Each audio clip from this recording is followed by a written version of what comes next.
Hi guys, welcome to life tiles. ఈరోజు మనం మంచితనం కథ చెప్పుకుందాం. వీరభద్రం అనేవాడికి తల్లి తండ్రి చిన్నప్పుడే చనిపోయారు. వాడి తాత రాఘవయ్య వాడికి ఏ లోటు లేకుండా గారాబంగా పెంచాడు. రాఘవయ్య తనకున్న అరెకరం పొలంలో రకరకాల కూరగాయలు పండించేవాడు. వాటిని అమ్మగా వచ్చిన డబ్బుతో వాళ్ళ జీవితం హాయిగా గడిచిపోయేది. వీరభద్రం పెరిగి పెద్దవాడయ్యాడు. ఎంతో గారాబంగా పెరగటం వలన చదువు అబ్బలేదు. చదువుకోకుండా సోమరిగా తిరగటం వలన పని చేయటానికి ఒళ్ళు వంగలేదు. రాఘవయ్యకి రోజురోజుకి వయసు మీద పడటం వలన మునిపటిలాగా కష్టపడలేకపోతున్నాడు. అందువల్ల ఆదాయం కూడా తగ్గింది. వీరభద్రానికి చిల్లర ఖర్చులకు డబ్బులు అందటం మాట అటుంచి పూట గడవటం కూడా కష్టమయ్యే పరిస్థితి వచ్చింది. చేతిలో పైసా లేకుండా కాలం గడపటం వీరభద్రానికి కష్టమైపోయింది. వాడు ఎరిగిన వాళ్ళ దగ్గర చేబదులు అడిగి తీసుకోవటం మొదలుపెట్టాడు.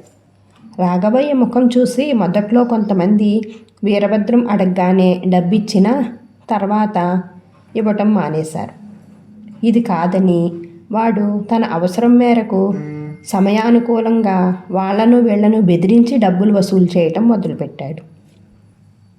చిన్నప్పటి నుంచి పని పాటు లేకుండా పెంచిన శరీరం కాబట్టి వీరభద్రం బలంగా దిట్టంగా ఉండి ఒకే సమయంలో 2-3 ఎడాపెడా కొట్టగలిగేవాడు.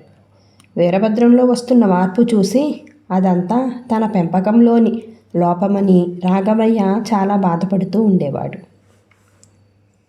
వీరభద్రం ఊరి మీద పడి తిరుగుతూ ఆకలి అనిపించినప్పుడల్లా చిరుతిళ్ళు తింటూ రాత్రికి ఏ గుళ్ళోనో సత్రంలోనో పడుకుంటూ క్రమంగా ఇంటికి రావటం కూడా మానేశాడు. ఒకసారి వీరభద్రం సత్రంలో పడుకొని ఉండగా ఒక సంఘటన జరిగింది. ఎప్పుడో వీరభద్రం చేత తన్నులు తిన్నవాడొకడు ఎదురు దెబ్బ తీయాలని అదును కోసం చూస్తూ ఉన్నాడు. వాడికి వీరభద్రం సత్రంలో పడుకున్నాడని తెలిసి అర్ధరాత్రి వేళ వాడి అంతం చూడాలని వచ్చాడు.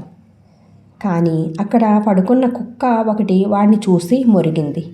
వీరభద్రం తటాలున లేచి వాడి మీద కలయబడ్డాడు. అయితే సత్రంలో పడుకొని ఉన్న కొందరు లేచి వాళ్ళిద్దరినీ కోప్పడి పంపించేశారు. మర్నాడు రాఘవయ్యకి సంగతి తెలిసి మనవణ్ణి చూడటానికి వచ్చి కంటతడి పెట్టుకున్నాడు. వాడికి ఎన్నో నీతివాక్యాలు చెప్పి ఇంటికి రమ్మని బ్రతిమిలాడాడు. కానీ వీరభద్రం ఏమీ వినిపించుకోకుండా తనను కాపాడిన కుక్కను దగ్గరికి తీసుకుని ప్రేమగా నిమురుతూ ఉండిపోయాడు. అది మొదలు ఆ కుక్క వీరభద్రంకి ఆరో ప్రాణమయ్యింది. వాడెక్కడ తిరిగినా అంటి పెట్టుకుని ఉంటూ ఉండేది. అక్కడికి దగ్గరలో వారం సంత జరిగేది. సంతలో వాడు అంగళ్ళ వెంట తిరిగి డబ్బులు వసూలు చేస్తూ ఉండేవాడు. వాడిని ఎదిరించే ధైర్యం ఎవరికీ ఉండేది కాదు. వీరభద్రం కుక్క అడ్డమైన తిండి తిని పులిలాగా తయారైంది. అది వీరభద్రం మీద ఈగ కూడా వాలనిచ్చేది కాదు. వీరభద్రంలో దౌర్జన్య బుద్ధి పెరిగిపోయింది.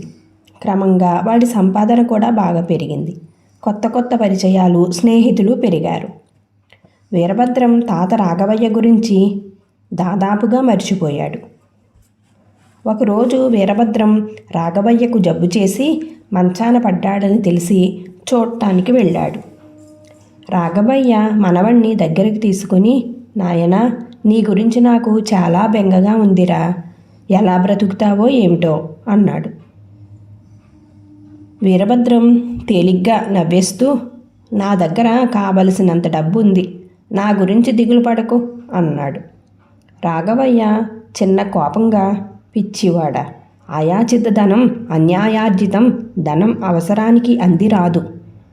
మనిషికి ముందు మంచితనం సంపాదించాలి. ఆ మంచితనమే మనిషికి ధనం సంపాదించి పెడుతుంది. అదే మంచితనం. మనిషికి ఏదైనా ఆపద సంభవించినప్పుడు ఆదుకోవటానికి అతని వద్ద మంచితనమైనా ఉండాలి, లేదా మంచిగా సంపాదించిన ధనమైనా ఉండాలి. అవి రెండూ లేనివాడు తీరని కష్టాల పాలవుతాడు అని అన్నాడు. వీరభద్రం నిర్లక్ష్యంగా అక్కడి నుంచి వెళ్ళిపోయాడు. ఇది జరిగిన కొద్ది రోజులకు వీరభద్రం కుక్క చచ్చిపోయింది. పొరుగురు నుంచి వచ్చిన సింహం లాంటి కుక్క ఒకటి వీరభద్రం కుక్కని చీల్చి చెండాడి దారుణంగా చంపేసింది. వీరభద్రానికి 2 రోజుల పాటు తిండి సహించలేదు. కుక్క చావు దాదాపుగా వాణ్ణి బాగా కుంగతీసింది. ఆ సమయంలో రాఘవయ్య వెతుక్కుంటూ వాడున్న చోటికి వచ్చాడు. వీరభద్రం జరిగింది తాతయ్యకి చెప్పి కన్నీళ్లు పెట్టుకున్నాడు. రాఘవయ్య వీరభద్రాన్ని ఓదార్చుతూ, నీ దురాగతాల వల్ల ఎందరు బాధపడుతున్నారో ఎప్పుడైనా ఆలోచించావా? వాళ్ళల్లో చాలామంది నీ నాశనం కోసం ఎదురు చూస్తూ ఉంటారు. నలుగురిని బెదిరించి బతికేవాడు తనను తాను కాపాడుకునేందుకు క్షణక్షణం భయపడుతూ ఉంటాడు. నరకయాతను అనుభవిస్తూ ఉంటాడు. అలాంటి వాడు ఎంతకాలం బ్రతకగలడు? కండబలం కాలిబలం ఉన్నంత వరకు, అంతే కదా. అవి ఏమీ శాశ్వతం కాదు. ఈరోజు నీ కుక్క, రేపు నువ్వు అని వాణ్ణి నచ్చజెప్పి ఇంటికి తీసుకుని వెళ్ళిపోయాడు. 4 రోజుల పాటు వీరభద్రం ఎక్కడికి కదలకుండా ఇంటి పట్టునే ఉన్నాడు. క్రమంగా తాత చెప్పే హితవాక్యాల గురించి వాడు మనసులో ఆలోచిస్తూ మదనపడుతూ ఉన్నాడు.